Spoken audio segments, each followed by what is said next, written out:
وہ میں لفظ استعمال کروں جادو ہے، وہ میجک ہے، نہیں، وہ معجزہ ہے کہ ایک شوہر جو گھر سے لاپرواہ ہو گیا ہو. اب اس میں ضروری نہیں ہے لائف کے کون سے سٹیج میں نے بتایا اب ایسی مثالیں آ رہی ہیں 60 سال کے بڑے میاں اور بڑی بھی اور طلاق ہو گئی. دورانیہ ثانوی، دوسرا دورانیہ اس میں فیل ہو گئے.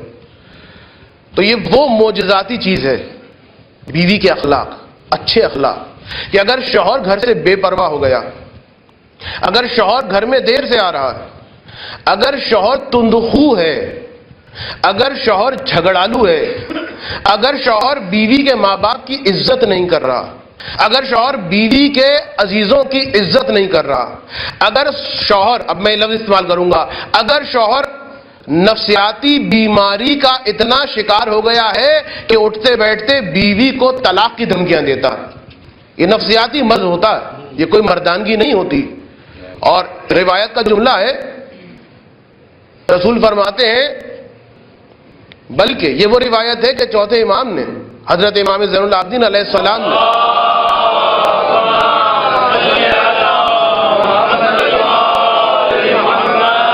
اپنی شہادت سے کچھ دیر قبل پانچویں امام کو سینے سے لگایا تھا اور ایک وصیت کی تھی کہ بیٹا ایسے شخص پر ظلم کرنے سے بچنا جس کا مددگار اور حامی سوائے خدا کے کوئی اور نہ ہو. یہ اٹھتے بیٹھتے طلاق کی دھمکیاں دینا یہ سوچ کر کہ یہ لڑکی تنہا ہے، اس کے ماں باپ کمزور ہیں، اس کے رشتہ دار کمزور ہیں، میں امیر، میں مثلا چودھری زمیندار، میں اتنا کروڑ پتی، میری اتنی مضبوط برادری، اور کو تنہا سمجھے تو وہ تنہا نہیں ہے. اب تمہارے مقابل پہ روایت کے مطابق خدا آ گیا ہے.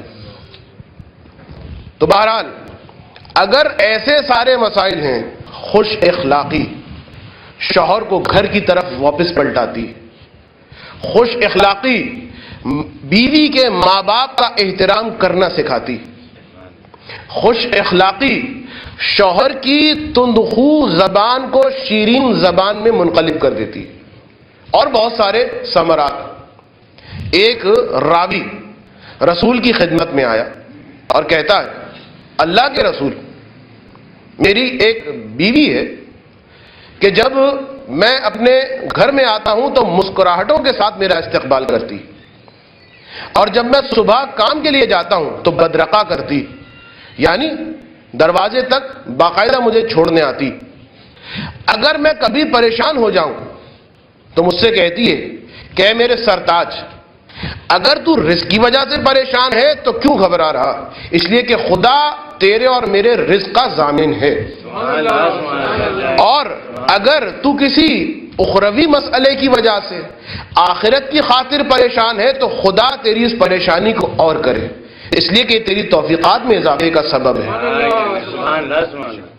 رسول جب راوی یہاں تک پہنچا، رسول مسکرا کے فرماتے ہیں، بشرھا بالجنہ، جاؤ جا کے اپنی زوجہ کو جنت کی بشارت دے دو. اور وقل لہا، اور اپنی زوجہ سے کہہ دو کہ انکی یا انکی عاملۃ من عمال اللہ، کہ تو خدا کے زمین پر جو کچھ خادم ہیں ان خادموں میں سے ایک خادمہ ہے. وَلَكِ اجر نصف شہید، وَلَكِ اجر نصف شہید کل یوم، اور تجھے ہر روز ایک خدا کی راہ میں شہید ہونے والے کا جو اجر ہے اس کا نصف ملتا. درود پڑھ دیں محمد علیہ وسلم.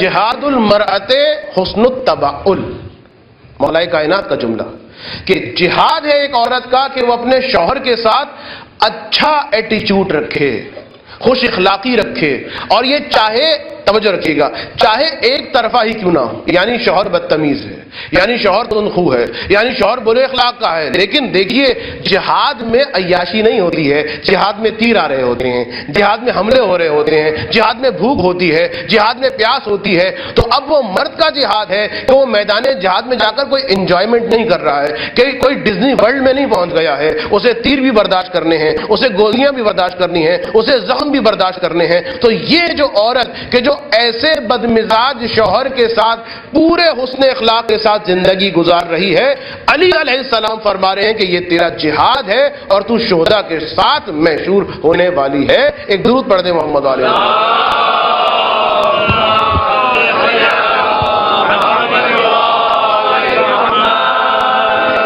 وقت میرا تقریباً ختم ہو گیا، اگرچہ میری منتظمین سے یہی گزارش ہے کہ تھوڑا سا جلدی اگر تقریر شروع ہو جائے، اور اگر نہیں شروع ہو رہی جلدی کوئی بات نہیں، میں اپنا 1 گھنٹہ پونے 10 بجے تک درود پڑھ دیں محمد علیہ.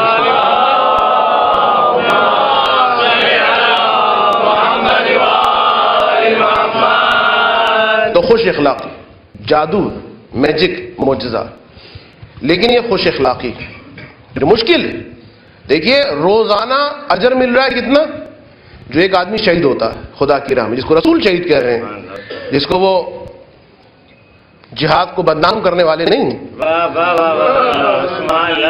رسول جسے کہہ رہے ہیں کہ وہ شہید راہ حق ہے، اس کا اجر جو بھی ہوگا اس کا آدھا روزانہ ملے گا. مولا کائنات جہاد قرار دے رہے ہیں تو واقعی نہیں آسان نہیں. اور اس راہ میں یعنی ایک عورت اپنے آپ کو با اخلاق بنانا چاہتی ہے، اپنے شوہر کے لیے خوش اخلاق بننا چاہتی ہے. ایک رکاوٹ جو ہے اس کو بیان کر کے آپ کی زحمتوں کو تمام کروں گا. رکاوٹ جو ہے اس میں سے ایک اہم رکاوٹ یہ کہ دیکھیے ہمارے معاشرے کے اندر مالی اعتبار سے سارے گھرانے ایک جیسے نہیں ہیں. کسی کی مالی قوت زیادہ ہے، کسی کی مالی قوت کم ہے، اور اسی اعتبار سے خصوصیات کے اعتبار سے بھی جو افراد ہیں وہ ایک نہیں ہیں. کسی کے اندر فلاں عیب ہے، کسی کے اندر فلاں عیب ہے، اس کے اندر یہ خوبی ہے، اس کے اندر یہ خوبی ہے. جب ایسا ہے تو یہ سوچ لینا چاہیے کہ اگر پڑوسن کے گھر میں نئے ماڈل کی گاڑی آ گئی ہے تو وہ ان کی قوت خرید تھی. آپ کے شوہر کی قوت خرید آپ کو معلوم ہے.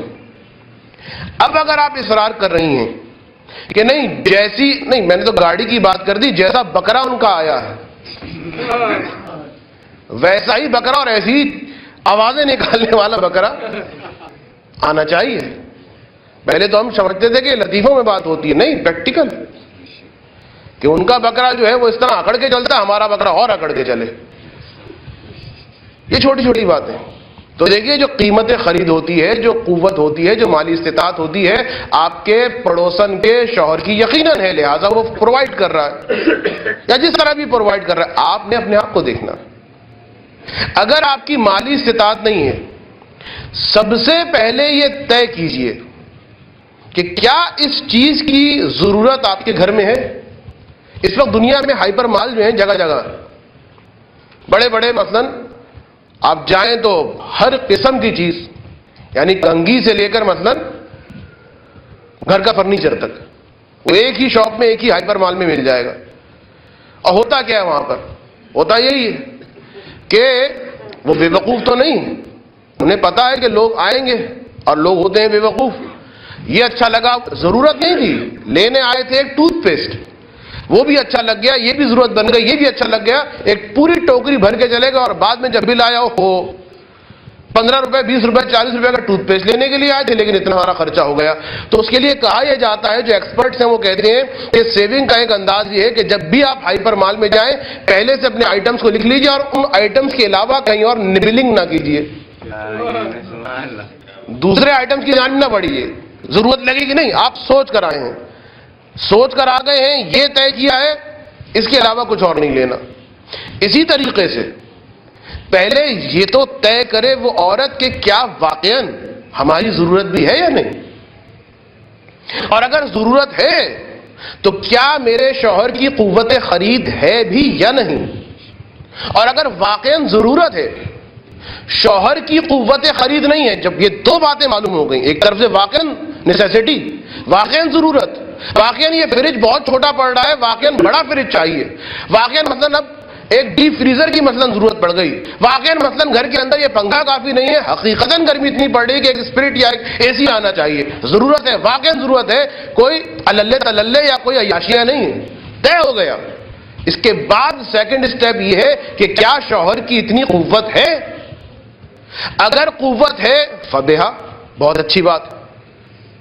قوت کا مطلب یہ نہیں ہوتا کہ شوہر کریڈٹ کارڈ جمع کرتا پھرے، قوت کا مطلب یہ ہوتا ہے کہ اس چیز کو نقد خریدے۔ تو اگر ایسی کیفیت ہے آپ اس کو سمجھائیے اور اس کے بعد اس چیز کو لے لیجئے۔ لیکن اگر قوت خرید نہیں ہے، چاہے آپ سمجھیں کہ بہت قیمتی اور بہت ضروری چیز ہے، اس کے باوجود بھی اب کرنا یہ ہے، انداز یہ ہے، شوہر سے اس بات کی ہرگز ڈیمانڈ نہ کریں کہ ہمیں مثلا اسی چاہیے، ہمیں فلاں چیز چاہیے۔ آپ کو یاد ہے میں نے کل کیا روایت پڑھی تھی؟ فاطمہ علی سے کبھی ایسی چیز، کسی چیز کا تقاضا نہیں کرنا، نہیں یہ نہیں کہا ایسی چیز، کسی چیز کا تقاضا نہیں کرنا، ہو سکتا ہے تم تقاضا کرو، علی پورا نہ کر پائے، علی کو شرمندگی محسوس ہو۔ یہ وہ شرمندگی، یہ وہ سبکی ہوتی ہے جس کو مٹانے کی خاطر پھر انسان کیا کچھ کر لیتا۔ اب ضروری چیز ہے، قوت خرید نہیں ہے، شوہر سے ڈسکس نہیں کرنا، شوہر سے ڈیمانڈ نہیں کرنی، وہ خرید نہیں سکتا، اس کو قرض لینا پڑے گا۔ پس انداز کیجیے، آہستہ آہستہ سیونگ کریں، اور جب سیونگ ہو جائے شوہر کو خوشخبری سنائیے کہ بھائی یہ ہم نے اتنے پیسے جمع کر لی ہیں، جائیے جا کے جو چیز تھی وہ لے آئیے، تو شوہر بھی خوش ہوگا، آپ بھی خوش رہیں گے۔ تو کوشش کریں چیزوں کو خدارہ نقد خریدیں، ادھار نہ خریدیں۔ تو بہرحال اب ایسا نہ ہو کہ لوگ کہیں کہ یہ کوئی بازاری قسم کی جو ہے وہ اکنامک کی کوئی باتیں وغیرہ ہو رہی ہیں یہاں پر، نہیں، اصرار نہ کریں، اس لیے کہ رسول یہ فرماتے ہیں، دیکھیں نبھانا، ایسے کہتے ہیں، کیا کہتے ہیں اس بات کو کہ اگر واقعی قوت خرید ہے ٹھیک، اور اگر نہیں ہے تو کوئی بات نہیں، ہم صبر کر لیں گے۔ اور سیونگ کر لی، دیکھیے اب ایک جملہ میں کہہ دوں، سیونگ کر لی، اس چیز کی جو قیمت تھی آپ کے پاس آ گئی، پھر سوچے وہ عورت کیا ابھی بھی ضرورت ہے؟ اس لیے کہ ابھی مستقبل میں نامعلوم کو کس وقت کیا حادثہ ہو جائے کہ جس کے لیے ایک رقم کی ضرورت ہو، اس برے وقت کے لیے اس رقم کو بچا کے رکھیے۔ دیکھیے بہت ساری، اسی کو کہا جاتا ہے سلیقہ مندی۔ سلیقہ مندی نہیں ہے کہ بہترین سا مثلا ایک جو ہے وہ 1 لاکھ کا مثلا ڈیکوریشن پیس جو ہے اس طریقے سے لٹکا دیا، گھر میں داخل ہو رہی ہیں تو گھنٹیاں بج رہی ہیں۔ سلیقہ مندی ہے کہ کس طریقے سے، اس انداز میں کہ شوہر کو احساس غربت بھی نہ ہو اور گھر آباد بھی ہوتا جائے، اسے کہتے ہیں سلیقہ مندی۔ تو اب رسول یہ فرماتے ہیں، اب مجھے یاد نہیں کہ آیا حدیث رسول ہے یا چھٹے امام کی روایت ہے، ارشاد یہ فرمایا، بہرحال معصوم کی روایت، کہ جو عورت اپنے شوہر کے ساتھ نبھا نہیں کرتی، ہر وقت ڈیمانڈ، ہر وقت ڈیمانڈ، ہر وقت ڈیمانڈ، یہ لا دیجئے، یہ لا دیجئے، اور نہیں لا کے دے رہے تو جھگڑا ہو رہا ہے، نہیں لا کے دے رہے تو میں کے مثلا جا رہی ہوں، نہیں لا کے دے رہے تو مثلا یہ ہونے والا، اصرار اصرار اصرار اصرار۔ فرمایا کہ جو عورت اپنے شوہر کے ساتھ نہیں نبھاتی اور ایسی چیز کے بارے میں اصرار کرتی رہتی ہے کہ جس کو وہ شوہر پورا کرنے کی قدرت نہیں رکھتا، تو وہ عورت اطمینان رکھے وہ غضب پروردگار کا کبھی بھی شکار ہو سکتی ہے، اور اس کی نہ نماز قبول ہے، نہ روزہ قبول ہے، نہ دیگر عبادتیں قبول ہیں۔ یہ روایت جو میں نے آپ کے سامنے پڑھی، ایک درود پڑھ دیں محمد و آل محمد۔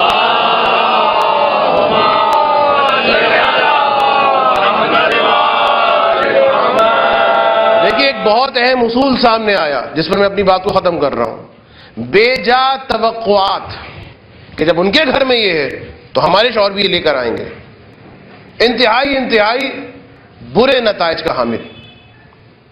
اور یہ بے جا توقعات، اب یہ جملہ میں کہہ کے آگے بڑھ جانا چاہتا ہوں اور اپنے مسائل، بے جا توقعات، ایک تو میں نے مثال دی مالی اعتبار سے، کہ کوئی بات نہیں، ہم نے کہہ دیا ہے نا، بس اب وہ لے کر آئیں گے، وہ تو آسمان سے ستارے توڑ کر لے کر آنے والے ہیں، ہم نے کہہ دیا کافی ہے، کسی طریقے سے بھی نئے ماڈل کی گاڑی لے کر آئیں گے۔ بے جا توقعات صرف مالی اعتبار سے نہیں ہوتی، ان کے شوہر تو ماشاءاللہ ان کے چلنے کا انداز کتنا اچھا ہے، یہ مسائل آ رہے ہیں عزیزوں، بہت احتیاط سے میں بیان کر رہا ہوں، ان کے شوہر کے چلنے کا انداز کتنا اچھا ہے، ان کے شوہر کے انداز گفتگو کتنا اچھا ہے، ان کے اندر تو یہ کوالٹی ہے، ان کے پاس تو یہ سرٹیفکیٹس ہیں۔ دیکھیے وہ تو اپنی بیوی کا باورچی خانے میں ہاتھ بھی بٹاتے ہیں۔ اچھا یہ بھی کوالٹی ہے شوہر کی، ہاں یہ ابھی انشاءاللہ آئے گا بعد میں۔ ابھی آپ جو بہت خوش ہو کے سن رہے ہیں ذمہ داریاں خواتین کی، مردوں کی ذمہ داریاں بھی اسی انداز میں واہ واہ اور سبحان اللہ کرتے کرتے سنیے گا۔ درود پڑھ دیں محمد علیہ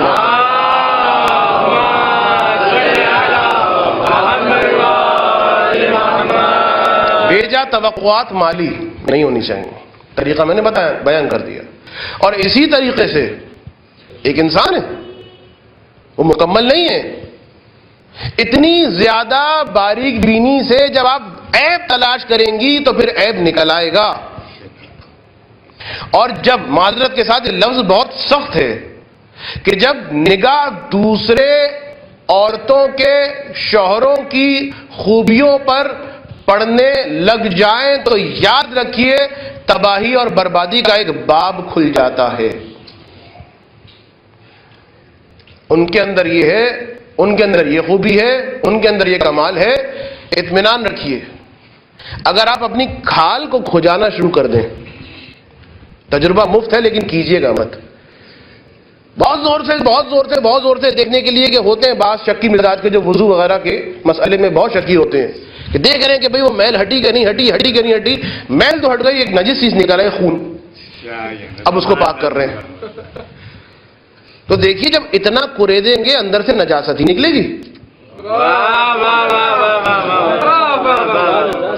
جب ایک غیر معصوم عام انسان کو اتنا خوردبین نگاہوں سے دیکھیں گی تو کوئی نہ کوئی عیب نکلے گا۔ خوبیوں پہ نگاہ رکھیں، اپنی خامیوں پہ نگاہ رکھیں، اور یہ اطمینان رکھیں خدا نہ خواستہ ہوتا ہے، یہ کیسز آئے ہیں عزیزوں کہ ایک عورت نے صرف اس لیے خلا لی ہے کہ ان کے جو فلاں جو ان کی سہیلی ہیں یا رشتہ دار ہیں ان کے شوہر کے اندر یہ خوبیاں ہیں، مجھے ایسی خوبیوں والا شوہر چاہیے۔ یہ ہوا ہے۔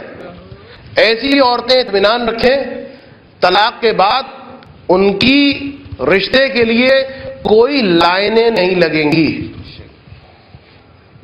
اور اگر رشتہ ہو بھی گیا اور شاید وہ کوالٹی جس کی تلاش میں ماری پھر رہی تھیں، بہت احتیاط کی ہے اسلام نے۔ خواتین کے لیے خاص تاکید ہے نامحرموں سے گفتگو کس طرح کرنا، نامحرموں سے زیادہ مذاق نہیں کرنا۔ یہ ساری باتیں جو بیسکس باتیں ہیں کہ جن کو انشاءاللہ پھر کبھی موقع ملا تو اگر وہ خوبی مل بھی گئی، اول تو کچھ ہونے والا نہیں ہے، ہو بھی گیا اور وہ خوبی مل بھی گئی۔ ایک صاحب نے فلاں خاندان کا رشتہ ٹھکرا دیا اس لیے کہ ان کے گھر میں جو ہے وہ ہارٹ اٹیک کی بیماری ہے، ہمارے خاندان میں وہ ویسی ہارٹ اٹیک ہے اور زیادہ ہارٹ اٹیک ہو جائے گا، تو دوسرے خاندان میں کیا، وہاں پہ دیوانے پن کی بیماری تھی، وہاں پاگل پن کے دورے پڑتے تھے، تو اب کوئی بچے ہارٹ اٹیک والے، کوئی بچے پاگل۔ تو ادھر جو خوبی مل گئی، لیکن ہو سکتا ہے اس خوبی کو تحت الشعاع کرنے والا کوئی ایسا عیب ہو جو زندگی کو جہنم بنا دے۔ تو کچھ باتیں، احترام، شکایتیں کب کرنی ہیں، دکھ کب بیان کرنے ہیں، خوش اخلاقی، بے جا توقع نہ رکھے، اور بے جا توقع میں فقط مالی اعتبار سے نہیں، میں نے بتایا ابتدائی تقریر میں کہ واقعاً اگر عورت اپنی صلاحیتوں کو استعمال کرے، اپنے اخلاق کو استعمال کرے جو خدا نے اس کو ودیعہ کیا ہے، تو یہی معمولی شخص ایک صاحب کمال بن سکتا ہے اسی عورت کی وجہ سے، اسی عورت کی وجہ سے ترقی کی بلندیوں تک پہنچ سکتا۔ ان اصولوں کا ذہن میں ہمیشہ خیال رہے۔